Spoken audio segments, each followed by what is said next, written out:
So this is book 6, the Book of Fate.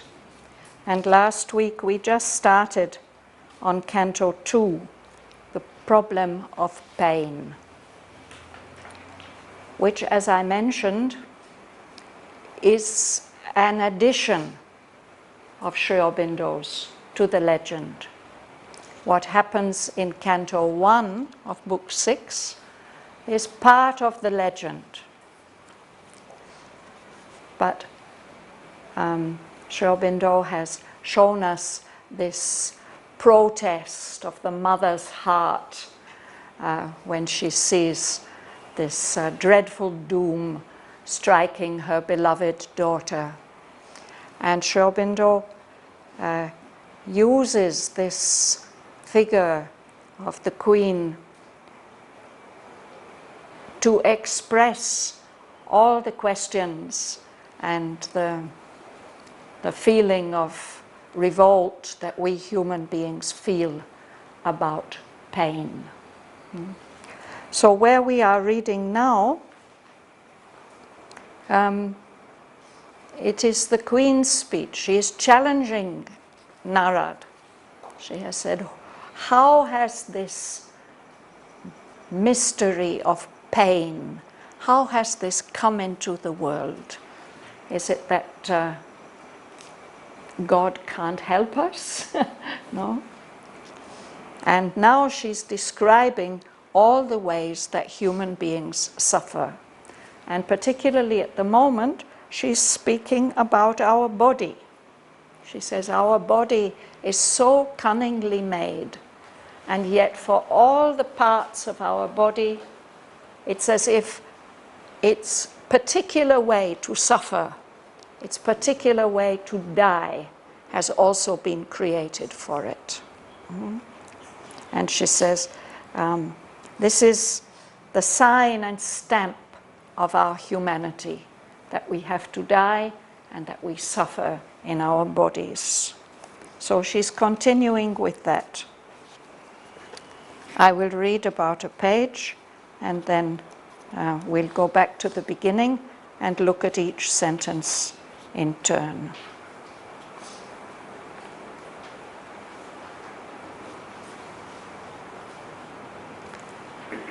A grisly company of maladies come, licensed lodgers, into man's bodily house, purveyors of death and torturers of life.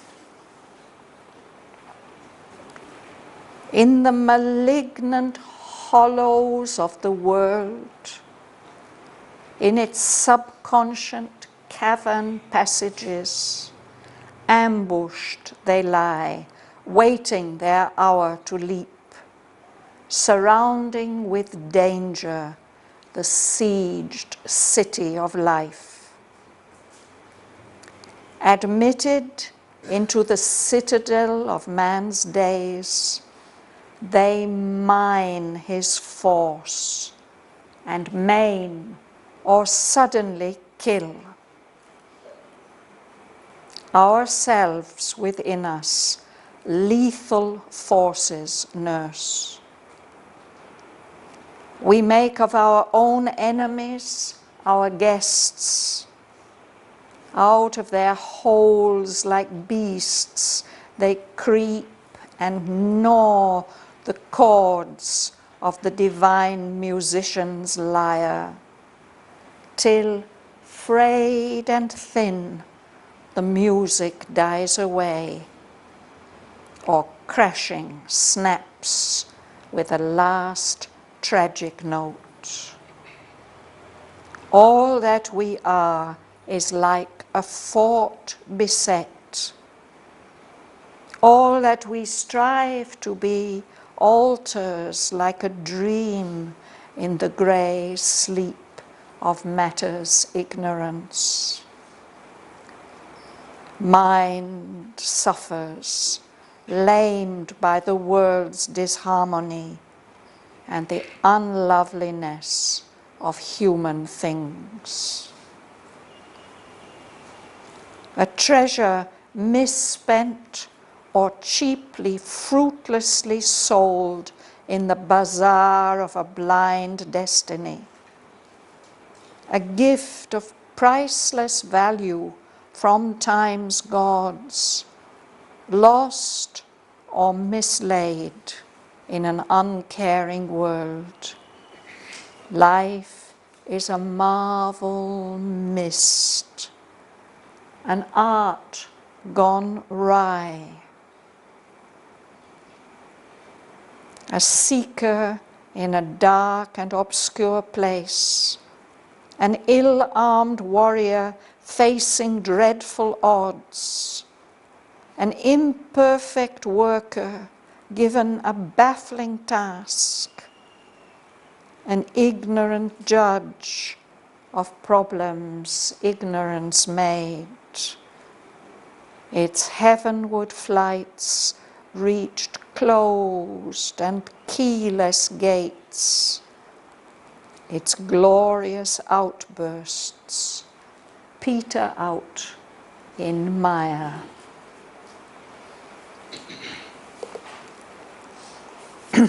So let's have a look at each of these sentences one by one. Would you begin?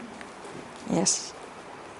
A grisly company of melodies came, licensed lodgers, into man's bodily house, purveyors of death and torturers of life. Yes, so she's speaking about our human condition. And one of the problems that we suffer is physical suffering. No? So there are maladies, sicknesses, diseases. There are lots of them, a company of them.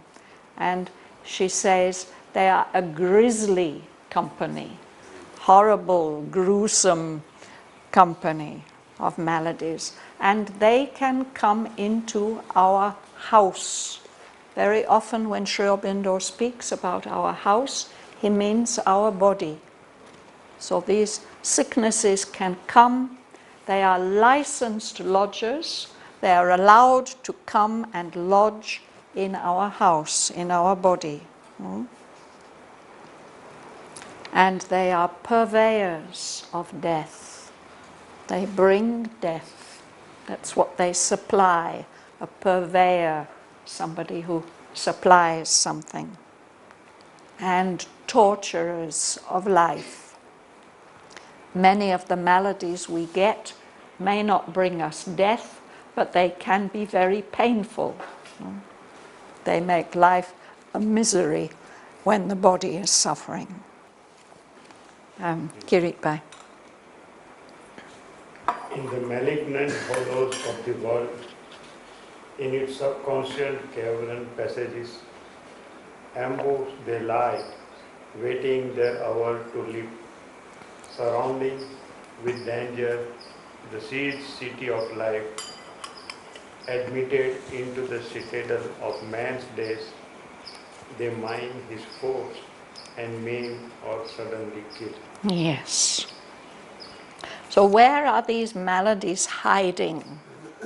They are hiding in the subconscious, in the lower levels of our consciousness. And in the malignant hollows of the world, there are lower levels of nature that are full of ill will. They don't want the people to flourish, they don't want people to be happy, they don't want evolution to go on, they want to make things as difficult and unpleasant as possible. So there are worlds like that. And these maladies are lurking there, in ambush. You know this word. It's the way that many animals hunt. All the cats, the tigers and the lions, they wait in hiding, and when the prey comes near enough, they jump out. But also it can happen when there's a war or a fight going on. Some people may hide themselves and the soldiers come marching and then there are people, yes, leaping down. So this is ambushed. So there they are hiding, waiting in ambush, waiting their hour to leap. They are just waiting for some weakness in us in order to attack. So they are surrounding with danger the city of life. They are attacking life all the time. It's as if this life is a city which is under siege. This army of maladies are waiting all around, waiting for the moment when they can attack and overtake the city. And if they can once get in, if once they are admitted into the citadel of man's days, the citadel is the most strongly fortified part of the city, the fort or where the ruler lives. So if they are once let into that strongly guarded part of man's days, that part where we are allowed to live, they mine his force. This is a word from medieval warfare, when the cities were surrounded by walls and the army, the attacking army, would come and camp all around the walls. They would attack with rams and arrows, but another thing that they would do is that they would dig down under the walls. They'd come in secretly under the walls. Yes. So they mine his force, they weaken our strength, our protection, our immunity, and they maim us, they wound us, or suddenly they kill us. Yes, please. Ourselves within us, lethal forces nurse. We make our own enemies our guests. Out of their holes like this they creep and know the chords of the divine musician's laugh, till frayed and thin the music dies away. Or crashing snap, the last tragic note. Yes. So we ourselves are nursing, we are feeding lethal forces, forces that cause death, that are deadly. And these are our enemies, but we somehow invite them in, treat them like guests. We don't notice them because they come like little mice. They creep out of their holes at night. And he says that our life is like a lyre. It's a beautiful musical instrument with strings on which the poet will tell his poem, sing his, accompany himself to sing his poem. So those melodies, they come and they chew away at the strings until they fray and get thin, and we can't play our life music anymore. And perhaps suddenly, as we're playing, singing and playing, suddenly there's a crash and a snap, and that's the last note, that's the end of our life. It may happen very suddenly. People who play stringed instruments like the sitar or the veena, sometimes they're in full swing and poof, it's gone. The music is spoiled. Frail means weak, feeble. Yes. Oh, to fray, to fray. A rope that is too old, it grows weak. Yes, and then it there are many cords there, and they get less and less, and when there are too few, then it snaps. Yeah, gets weak.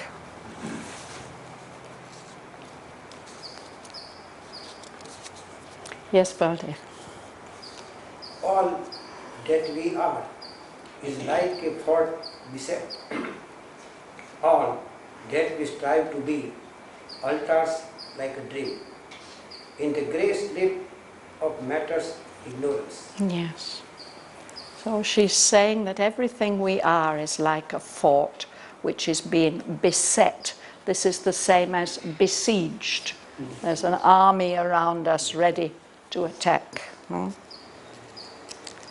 And we may have aspirations, we may strive to be better than we are, but because of this dominance of matter, everything that we strive to be, everything that we try hard to be, changes like a dream.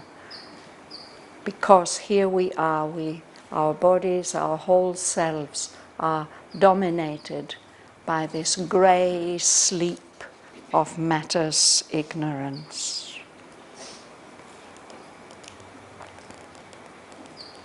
Will you read? Yes. Man suffers pain by the world's disharmony and the unloveliness of human things.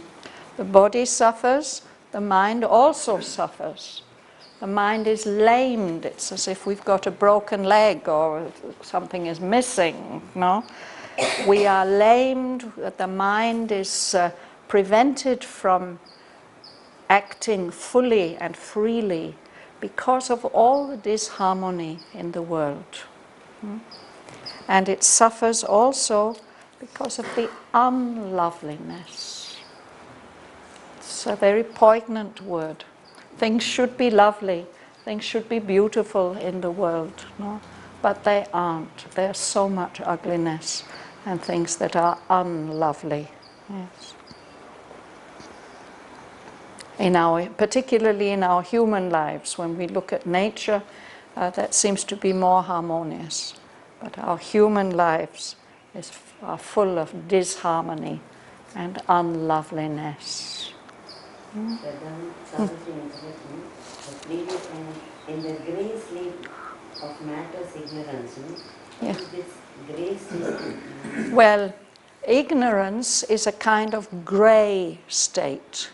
It's not really dark and it's not full of light. It's a kind of grey twilight state. And there are different forms of ignorance, but one is the ignorance that is imposed on us because our mind and all the parts of us are under the domination of matter. So this is a particular kind of limitation. Yes. So he says grey sleep. It's as if we are not fully awake. We can't be fully awake because we live in this material world. Would you read? A treasure misspent or cheaply, fruitlessly sold in the bazaar of a blind destiny, a gift of priceless value from time's gods, lost or mislaid in an uncaring world. Continue, yeah. Life is a marvel missed, an art gone dry. You can continue to the end of the sentence. Yeah. A seeker in the dark and obscure place, an ill-armed warrior facing dreadful odds, an imperfect worker given a baffling task, an ignorant judge of problems, ignorance made. Its heavenward flight reached closed and keyless gates. One more line. Yeah, its glorious outwards petrol in Maya. Yes. So he's speaking about life. Life is a treasure. But we don't know how to spend this treasure that we've got, that we've been given. We misspend our lives. We don't use them as they truly are meant to be spent. Or we sell them. We sell them in the bazaar. We get things back. No? fruitlessly sold. We sell them and we don't get much for them. As if the world is a kind of market, a bazaar. He says a bazaar of blind destiny.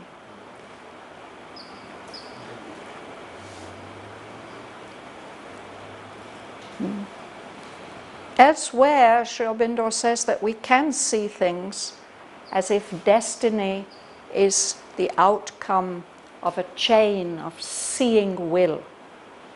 You know, that destiny, what we think of as our destiny, has been foreseen and willed. But most of us, our destinies are not like that. We don't know what our destiny is, and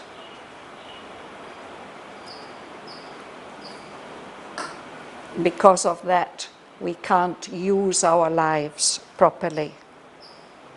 We just exchange with other lives in this bazaar. Life is a gift of priceless value that's been given to us by time's gods, the cosmic powers who deal with time, who look after time. But it's like a gift that's lost or mislaid. May not be fully lost, but we don't know where it is, no? In this world which doesn't care about the value of this priceless gift that has been given. So in this way, life, this amazing opportunity of life which is given to us, he says, it's a marvel which is missed. It doesn't get its full significance or its full value. Or it's like a wonderful work of art which somebody sets out to make, an artist, to make a sculpture or a painting. That's how we should think of our lives, actually. We should think of them as an opportunity to make a beautiful work of art. You know? But too often our art goes awry. It gets twisted and spoiled.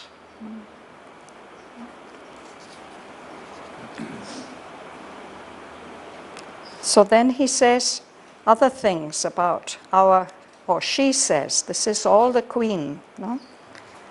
She says it's a seeker who's seeking, searching in a dark and obscure place.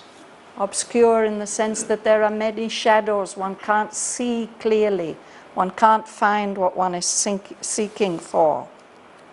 Or it's like a soldier, a warrior, who doesn't have his proper armor and he doesn't have his proper weapons, and he's having to fight against dreadful odds, 1 against 50, you know, it's impossible odds. Or life is like a worker who's been given a task which he doesn't understand. He doesn't know how to do it. No? He's not a very good worker and he doesn't know how to do that task. We can feel like that, no? That, oh, this life that's been given to me, it's too difficult for me. I don't know how to deal with it.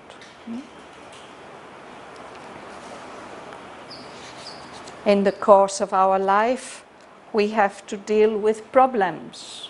But he says these are problems which ignorance makes. It's because we are ignorant that we have these problems.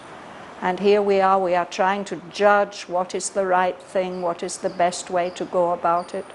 But we are ignorant judges.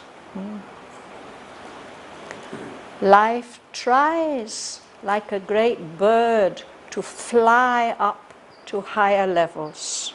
There's something in life that always wants to do heroic and noble and wonderful things. But it can fly up a certain distance and then there are gates.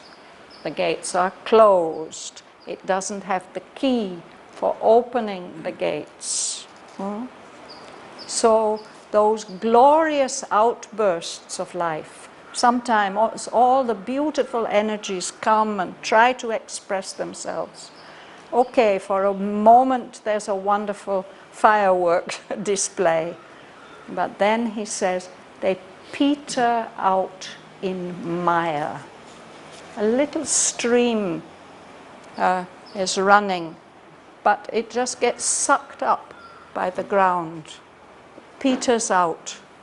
It starts, hopefully, but then it fades away, it's absorbed. And here it says it peters out in mire, in dirty mud, all those glorious outbursts that the life energy makes.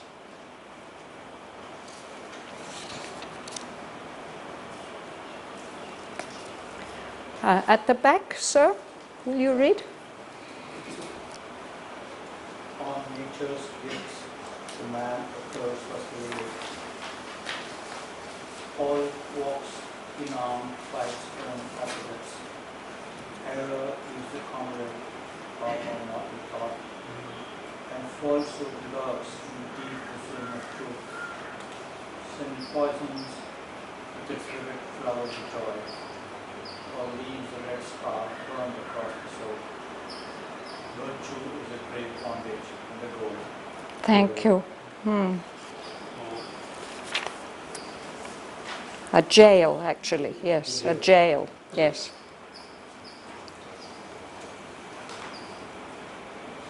So nature gives certain gifts to man.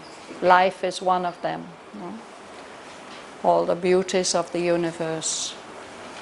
But she says these gifts have come with a curse. There's some misfortune attached to them. And then she describes what is that curse that afflicts the gifts that nature gives to human beings.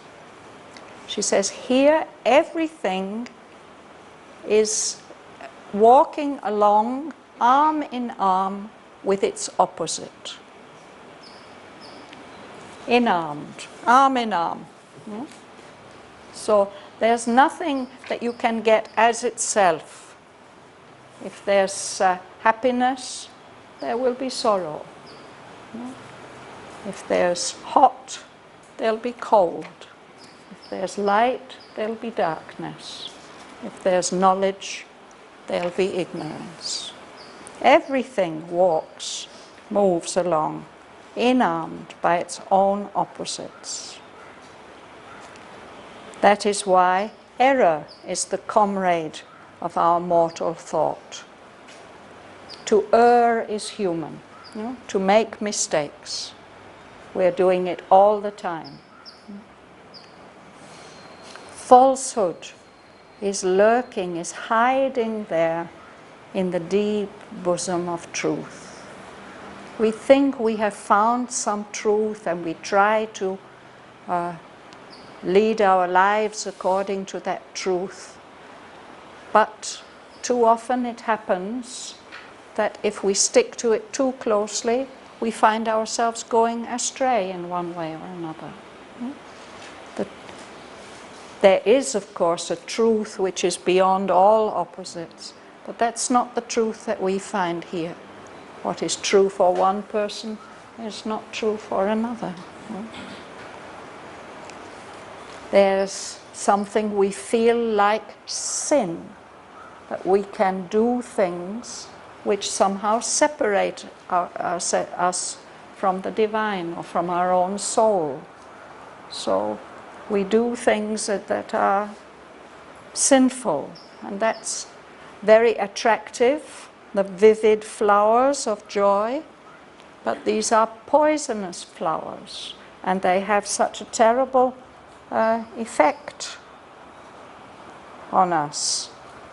It poisons the soul, or even leaves a terrible scar, a red scar burnt across the soul.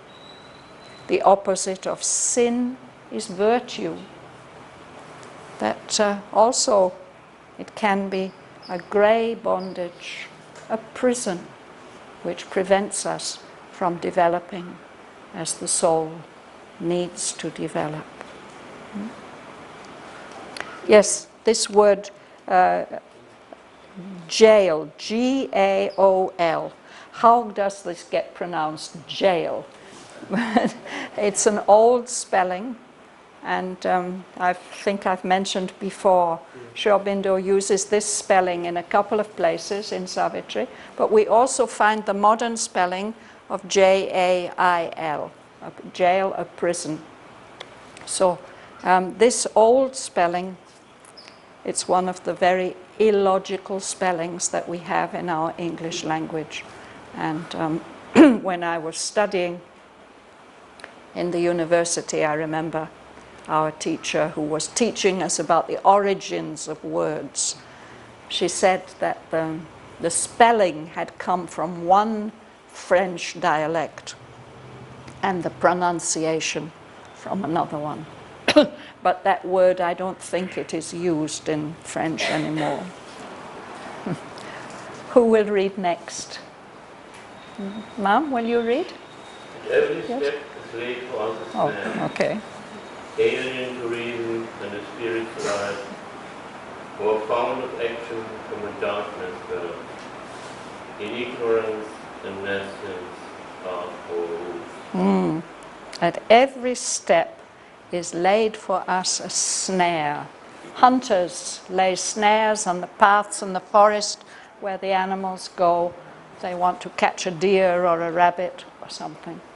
So there's always something in our path lying to trip us up, or catch hold of us. She says that our fountain of action, our motives, or the energy that allows us to act, is coming up from a darkness, from something that we are not aware of, and that may be dark in itself. That darkness is alien to reason. Many times we find ourselves doing things and we don't really know why we did it. Alien to reason and the Spirit's light is this darkness from which much of our action and our decisions just come up, well, like a water coming up out of the ground. And this is because our roots, like the roots of a tree, are in ignorance and nescience. Nescience, not knowing. You may remember Aurobindo's poem about the tree, a tree upon a sandy river bank. No? Its roots go down and drink the water, and its branches are trying to grow up into a higher. He says, this is the soul of man. We want to grow up towards the light, but our roots are holding us down to the earth. So that's because we've emerged, we've evolved from the inconscience. We've come up out of this darkness of matter. Our life has emerged, and the power of mind has emerged. But we are still living under the domination of the material principle. Now you will read, ma'am. A growing register of melodies is the parts count, the future's book of fate. The centuries pile winds, bodies, and men's sprites upon the countless ground of metal scales, as if the world's stone road was not enough. A crop of miseries obstinately is sown by his own hand in the furrows of the doors. The vast imprisoned tragic harvest ripped from all mystics buried by optimist. Yes. So if we look back into history, into the account of the past, it seems to be a growing register of calamities. Calamities, disasters, catastrophes. they're just getting more and more. No, if we look further, we look back into history. That's the account of the past. But it also seems to be our fate in the future also, as if we can't escape from this repetition of calamity upon calamity. And the hundreds of years pass, the centuries, and they're just piling up man's follies and man's crimes, our foolishness, our stupidity, and our wrongdoings. No? And all that gets piled up on top of all the things that naturally are wrong, the countless crowd of nature's ills. And as if this stone load, this heavy load of matter and all the things that go wrong because of the dominance of matter, as if that's not enough, we human beings are like farmers sowing seeds. We are sowing seeds of misery. We ourselves, this is what you were talking about, no? Without knowing it even, we are scattering the seeds which are going to bring us suffering in the future. The gods plow in front of us the lines that we follow in our lives, and there we are sowing these seeds of future misfortune, of misery.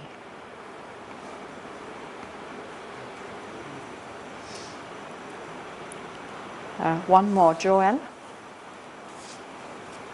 He walks by his own choice into hell's trap. This mortal creature is his own worst foe. Yes. This happens to us, no? We make wrong choices and find ourselves in disastrous situations. We walk by our own choice into this trap of hell and suffering. So she concludes that this mortal creature, this human being, is his own worst foe, his own worst enemy.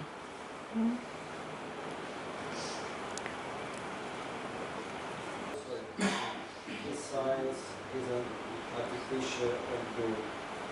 He ransacs earth only to harm his kind. He slays his happiness in others' good. So yes, his science, his knowledge is artificially against nature. It's creating doom, disaster.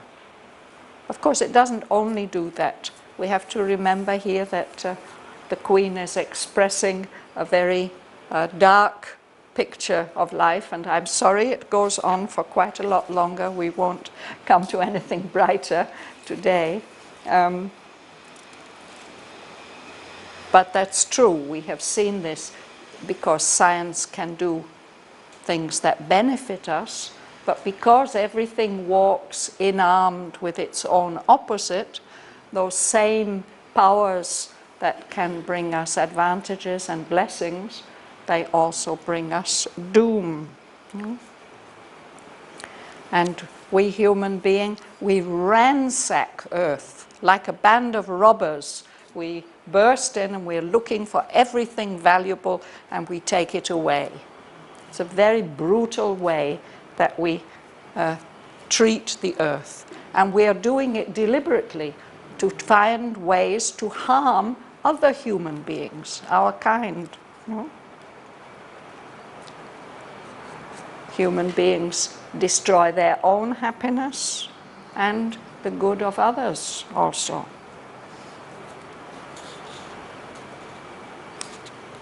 I've forgotten your name, dear, but you will read. Yes. Nothing has he learned from time and its history, even as of old in the raw youth of time, when earth ignorant ran on the highways of greed, old forms of evil cling to the world's soul. War making known the sweet, smiling calm of life. Battle and rapine, ruin and massacre are still the fierce pastimes of man's fallen tribes. And it later destroy what centuries made. His wanton rage of frenzied hate lays low. The beauty and greatness by his genius rule, and the mighty also of the nation's dawn. Yes. So we haven't learned anything. We have to admit it. No? When we look back, we don't seem to have learned anything from time and its history. It's just as way back in the past we read about the tribes warring in the raw youth of time, no? When earth was running ignorant on the highways of fate. Now we should know better, but still those old forms of evil cling to the world's soul. They are still hanging around. And then she lists these things. War. What does war do? It turns into nothing the sweet, smiling calm of life. We feel so sorry when we hear about the peaceful people of Syria. I saw a film that was made just a year or two before all this civil war started, which showed such a beautiful kind of life there in that country. Now what devastation, that sweet, smiling calm of life. Battle and rapine, rape and destruction, ruin and massacre. This is still the fierce pastime. That's the way we human beings pass our times. This is the use we make of our lives. All the warring tribes of man. We line ourselves up in tribes and fight against each other. And we can remember that Sri Aurobindo was writing these lines at the time of the last World War, Second World War. And especially we seem to see that in this next part, these next lines. An idiot hour destroys what centuries made. The British bombing on Dresden destroyed one of the most beautiful cities in the world. And cathedrals, wonderful cathedrals, were destroyed. So those took hundreds of years to build up. Gone in an hour. So this is, and more recently we have seen the way in Afghanistan, the beautiful Buddha statues in Bamiyan. It's this wanton rage or frenzied hate lays low, destroys the beauty and greatness that has been created by human beings. These are also creations of man. And the mighty output of a nation's toil. Sometimes whole nations are destroyed. So this continues for another page and a half, but that's where we will stop today. This is a very, very poignant picture that Sri Aurobindo puts in the mouth of Savitri's mother. But she's expressing all these things on behalf of all of us. If we think about things at some point in our life, we have to ask these questions. Why is it like this? Why does this happen? Why do we human beings seem so helpless to do anything about it? So in this canto, Canto 2, The Way of Fate and the Problem of Pain, Sri Aurobindo presents these questions and problems, and he also gives some answers, which are very, very interesting. So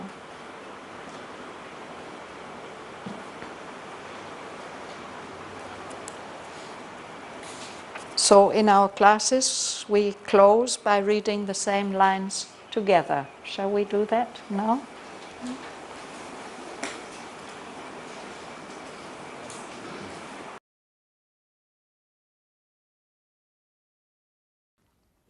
A grisly company of melodies come, licensed lodgers, into man's bodily house, purveyors of death and torturers of life. In the malignant hollows of the world, in its subconscient cavern passages, ambushed they lie, waiting their hour to leap, surrounding with danger the sieged city of life. Admitted into the citadel of man's days, they mine his force and maim or suddenly kill. Ourselves within us lethal forces nurse. We make of our own enemies our guests. Out of their holes like beasts they creep and gnaw the chords of the divine musician's lyre, till frayed and thin the music dies away, or crashing snaps with a last tragic note. All that we are is like a fort beset. All that we strive to be alters like a dream in the grey sleep of matter's ignorance. Mind suffers, lamed by the world's disharmony and the unloveliness of human things. A treasure misspent or cheaply, fruitlessly sold in the bazaar of a blind destiny. A gift of priceless value from time's gods, lost or mislaid in an uncaring world. Life is a marvel missed, an art gone wry, a seeker in a dark and obscure place, an ill-armed warrior facing dreadful odds, an imperfect worker given a baffling task, an ignorant judge of problems ignorance made. Its heavenward flights reach closed and keyless gates. Its glorious outbursts peter out in mire. On nature's gifts to man a curse was laid. All walks inarmed by its own opposites. Error is the comrade of our mortal thought, and falsehood lurks in the deep bosom of truth. Sin poisons with its vivid flowers of joy, or leaves a red scar burnt across the soul.